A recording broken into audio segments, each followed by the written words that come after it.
अस्सलाम वालेकुम व्यूअर्स, मैं शकील आपको अपने चैनल शकील परदेसी व्लॉग्स पे खुशामदीद कहता हूँ। आज एक ब्रेकिंग न्यूज़ आपके साथ शेयर कर रहा हूँ कि तवक्कलना ऐप पर कोरोना स्टेटस में जालसाजी करने वाला गिरोह गिरफ्तार। जी हाँ नाजरीन, एंटी करप्शन कमीशन के ज़राए का कहना है कि तवक्कलना ऐप में रिश्वत लेकर स्टेटस तब्दील करने के इल्ज़ाम में इदारा अमूर सेहत के 2 एहलकारों समेत मुतअद्दिद एजेंट्स और जालसाजी में मुलव्वस शहरियों और गैर मुल्कियों को हिरासत में ले लिया गया है।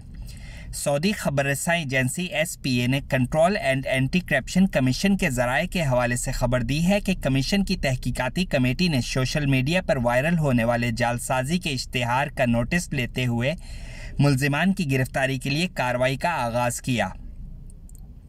मुल्ज़िमान ने सोशल मीडिया पर इश्तिहार जारी किया था कि जिसमें रकम के एवज़ तवक्कलना ऐप पर कोरोना के हवाले से स्टेटस को तब्दील करने का अंदिया दिया गया था। ज़राए का मजीद कहना था कि जालसाजों में मशरकी रीजन के इदारा अमूर सेहत के 2 एहलकारों समेत 10 अफराद को हिरासत में लिया गया है, जिनमें एजेंट्स और रिश्वत देकर स्टेटस तब्दील कराने वाले भी शामिल हैं।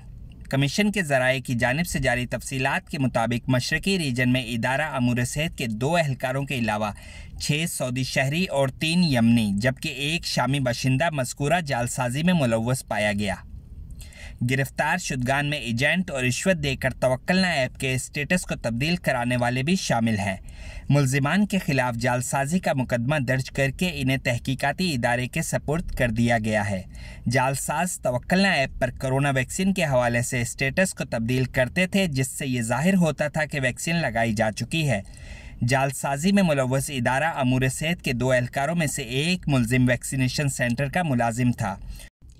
जी तो नाज़रीन, ये एक छोटी सी ब्रेकिंग न्यूज़ थी जो आपके साथ शेयर की है। इसके साथ ही अपने मेज़बान शकील को इजाज़त दीजिए। अपना और गिरदोनवा में सबका ख्याल रखिएगा। अल्लाह हाफ़िज़।